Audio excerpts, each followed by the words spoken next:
बातें समझ लेने से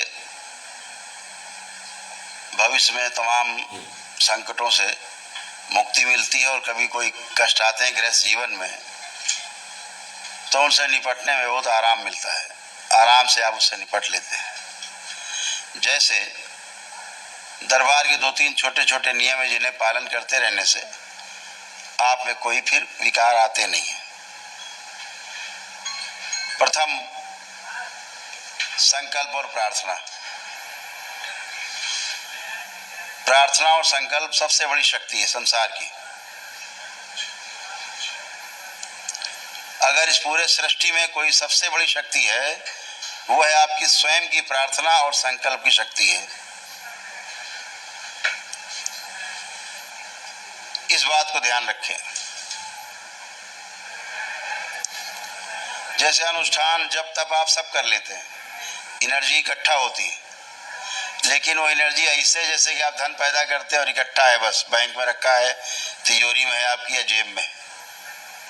जब तक इच्छा नहीं करते कोई तब तक वो धन खर्च करके आप वस्तु ले नहीं सकते। कोई भी इच्छा करते हैं, संकल्प होता है आपका ये लेना है, खाना है, खरीदना है, आप धन खर्च करते हैं, इच्छित वस्तु मिल जाती है क्योंकि धन आपके पास है। ऐसे ही सूक्ष्म जगत में आप तमाम जब तब अनुष्ठान करते हैं, हवन यज्ञ आदि करते हैं, उससे उत्पन्न ऊर्जा आपके पास होती है। लेकिन आप ये सोचेंगे भगवान का काम हमने तो हवन कर दिया, भगवान जाने, भगवान कुछ नहीं जानेगा, सब कुछ आप ही जानेंगे। भगवान का अर्थ आप भगवान हो। पांचों तत्व आप में, भा से भूमि और गा से गगन, वा से वायु, आ की मात्रा लगी, आ से अग्नि और ना से नीर। पांचों तत्व आप में, पांचों मिला के भगवान हो गया। तो आप ही को करना है, प्रार्थना और संकल्प जरूर करना है, ताकि जैसे आप प्रार्थना संकल्प करेंगे, जैसे आपके पास ऊर्जा है वही ऊर्जा खर्च होकर उसमें से थोड़ी और आपका संकल्प पूर्ण हो जाएगा। जैसे आप करके बैठे हो, आपने जो जो प्रार्थना संकल्प किया, आप बिल्कुल एकदम पूर्ण होकर के सारे कष्टों से मुक्त होकर बैठे हो। सभी कष्ट आपके के बिल्कुल शेष नहीं, आप में एकदम शुद्धि है पूरी तरह से। तो ये जो ऊर्जा है उसको खर्च करके ही प्रार्थना संकल्प के द्वारा आपके सारे कष्ट दूर होते हैं, समस्याएं दूर होती हैं, इच्छित फल की प्राप्ति होती है। तो प्रार्थना संकल्प नियमित करें, दरबार से जुड़े रहें। परिवार के जो सदस्य संकल्प ना करते हो आप उनके लिए करें, तो भी धीरे धीरे वो अच्छे होंगे। क्यों धीरे धीरे होंगे? क्योंकि उनको समस्या 20 है, आपको पता 4-5 है। आप वही करोगे, बाकी बनी रहेगी तो उनको कष्ट रहेगा। स्वयं कर लें तो उन्हें सारे कष्ट अपने पता है, सब एक दिन में खत्म हो जाए, जैसे आपके खत्म हो गए। यहाँ आपने प्रार्थना संकल्प किया, आपके सारे कष्ट गए, कुछ नहीं बचा। बस आखिरी में एक संकल्प जरूर करें, नहीं तो कष्ट रहेगा आपको। किसी का भी संकल्प करें परिवार में, दरबार से, उसके रोग, उसकी स्मृतियां, उसके कष्ट आप में खींच के आते हैं और आप यहाँ के फंस जाते हैं। फिर आपके जो कष्ट होते हैं पुराने, वो आपको लगता है बढ़ गए, लेकिन आपके कष्ट बढ़ नहीं गए, दूसरों के आ गए हैं। तो क्या करना है?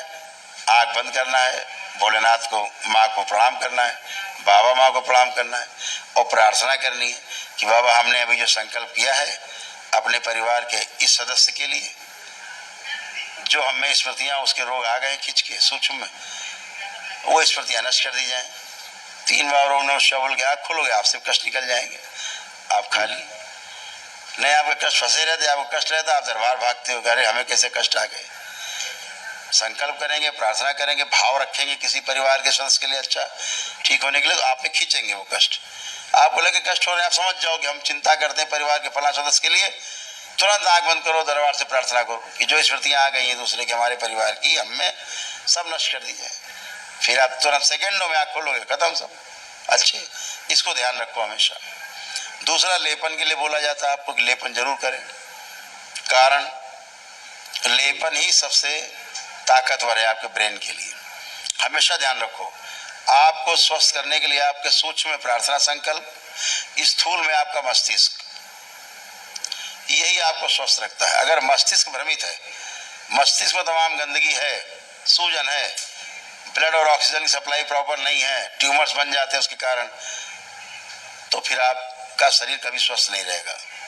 क्योंकि शरीर को स्वस्थ करने के लिए मस्तिष्क का स्वस्थ रहना सबसे आवश्यक है, और मस्तिष्क को स्वस्थ रखने के लिए सकारात्मक बने रहना आवश्यक है। आप नकारात्मक रहते हैं, नकारात्मकता रहती तो आपके मस्तिष्क में सूजन बढ़ेगी बढ़ेगी बढ़ेगी, कोई संसार में रोक नहीं सकता है। और यह सूजन समाप्त होते या भगवान बुद्ध बन जाते हैं, बिल्कुल उन्हीं तरह बन जाएंगे, और कुछ नहीं। सकारात्मकता से धीरे धीरे आपका केवल मस्तिष्क की सूजन समाप्त होती जाती है और आप स्वस्थ होते जाते हो। सकारात्मक होने मात्र से आप समाधि को प्राप्त हो सकते हैं, इस बात को ध्यान रखिएगा। जब तक सूजन का अंश मात्र भी शेष रहेगा, आप कभी भी बुद्धत्व को प्राप्त नहीं हो सकते, ध्यान रखिएगा। ये सूजन कैसे जाएगी? पूरी तरह सकारात्मकता से जाएगी। वो आप कर नहीं सकते क्योंकि गृहस्थ जीवन में रोज तिकड़म चक्के पंजे चौहे आपको जड़ने हैं, दिन भर में तमाम झूठ बोलने हैं, तमाम दिन भर में उठा पटक करनी दिमाग में, तो क्या होगा? वो सूजन फिर बनेगी, और उसी सूजन के कारण आप सब परेशान रहे, भ्रमित रहे। केवल दरबार के आपने अनुष्ठान किया एक दिन का, और आपकी 50 से 60% सूजन आपकी जा चुकी है। हाड़ मांस के शरीर में थोड़ी सूजन बची, 40-50%।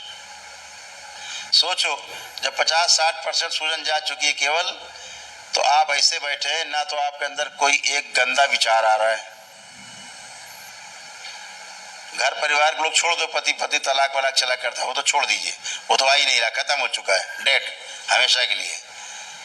हम दुश्मन की बात कर रहे हैं, जो दुश्मन रोज आपको तंग करता हो, रोज आपको नुकसान पहुंचाता हो, आज भी नुकसान पहुंचाया हो, कल भी पहुंचा सकता है, पता है आपको, उसके लिए भी आप सब चेक कर लीजिए। एक गंदा विचार उसके लिए नहीं आ रहा, चेक करके देख लीजिए। आ रहा हो तो हाथ उठाइए, और विचार नहीं आ रहा वो तो छोड़ दीजिए। विचार आप ला भी नहीं सकते गंदा, उसके लिए आप गंदा उसको सोच के दिखाइए, देखिए गंदा सोच पा रहा है उसके लिए। कोई गंदा सोच पा रहा हो तो हाथ उठाए।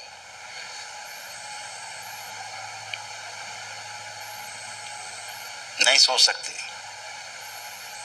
गंदा विचार नहीं आता, वो अलग, आप सोच भी नहीं सकते गंदा। इस सूजन के नष्टीकरण से इतना बड़ा प्रभाव आपके अंदर, सोचो जब 100% सूजन समाप्त हो जाए तो बुद्ध कैसे रहे होंगे? किसी के प्रति कोई भाव नहीं खराब। जब भाव नहीं खराब, कोई सूजन नहीं, मस्तिष्क अच्छा, शरीर अच्छा, आनंद की अनुभूति, समाधिस्थ, इच्छा विचार आशाएं सब शून्य।